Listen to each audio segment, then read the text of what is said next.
ऊंचे कुल का जन्मियाचे करनी ऊंची न हो। ऊंचे कुल का जन्मियाचे करनी ऊंची न हो। सुबरन कलस सुराघरा साधु निंदा सोय कबीरा साधु निंदा सोय। कबीरदास जी द्वारा रचित इस दोहे में यह कहा गया है कि ऊंचे कुल में जन्म लेने से कुछ नहीं होता। ऊंचा अर्थात महान बनने के लिए हमें अच्छे कर्म करने ही पड़ते हैं। उदाहरण देते हुए वे हमें समझाते हैं कि जैसे शराब यदि सोने के पात्र में भरी हो तो वह सज्जन लोगों के लिए पीने योग्य नहीं होती।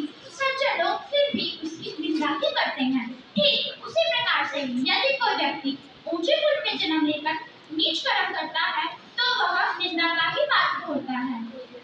यह तन विष की बैररी गुरु अमृत की खान। यह तन विष की बैररी गुरु अमृत की खान। शीश दिया जो गुरु मिले तो भी सस्ता जान कबीरा तो भी सस्ता जान। कबीरदास जी इस दोहे द्वारा हमें यह समझाते हैं कि हमारा शरीर जहर से भरा हुआ है और गुरु अमृत की खान है। यदि अपना शीश देने के बदले में भी हमें कोई सच्चा गुरु मिले तो ये भी बहुत सस्ता सौदा है। जिस प्रकार एकलव्य ने अपने गुरु को गुरु दक्षिणा में अपना अंगूठा काट कर दे दिया था, ठीक उसी प्रकार हमें भी अपने गुरु की निस्वार्थ भाव से सेवा करनी चाहिए।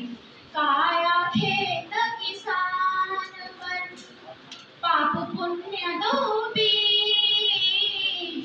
काया खेत किसान वन पाप पुण्य दो बीज। बोया लोने अपना काया कस के जीव कबीरा काया कस के जीव।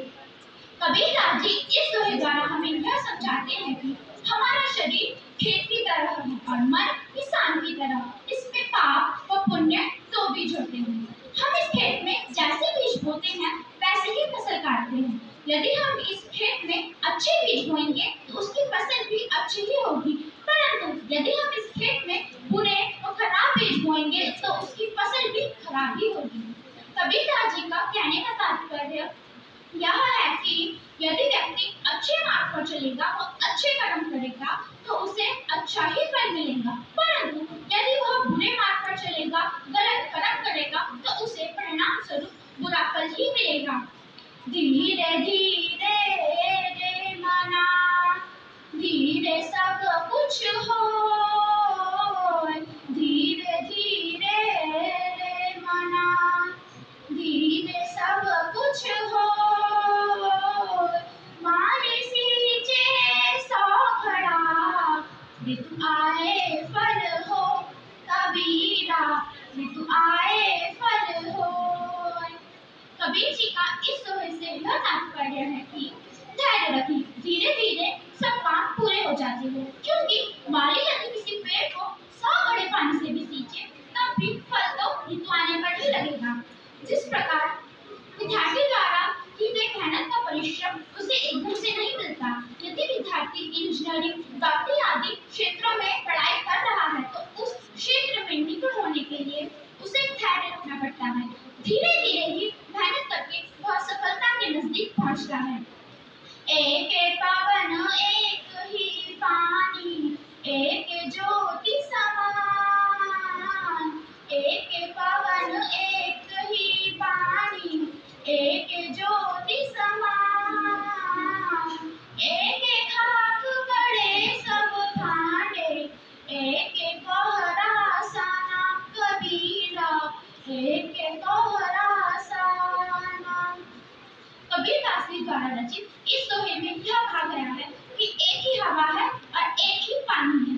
कहने का तात्पर्य यह है कि मनुष्य चाहे किसी भी धर्म का हो, ऊंची जाति का हो नीची जाति का हो, अमीर हो या फिर गरीब हो, उसे एक ही तरह की हवा और एक ही तरह का पानी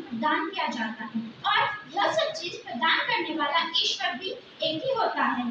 उदाहरण देते हुए कबीरदास जी हमें समझाते हैं कि जिस प्रकार कुम्हार एक ही तरह की मिट्टी से अनेक तरह के बर्तन बनाता है, उसी प्रकार ईश्वर रूपी कुम्हार ने भी एक ही मिट्टी से अनेक तरह के मनुष्य बनाए हैं। कहने का तात्पर्य कबीरदास जी का यह है कि मनुष्य पंच तत्व जल, वायु, अग्नि, आकाश और पृथ्वी से मिलकर बना है, जो मनुष्य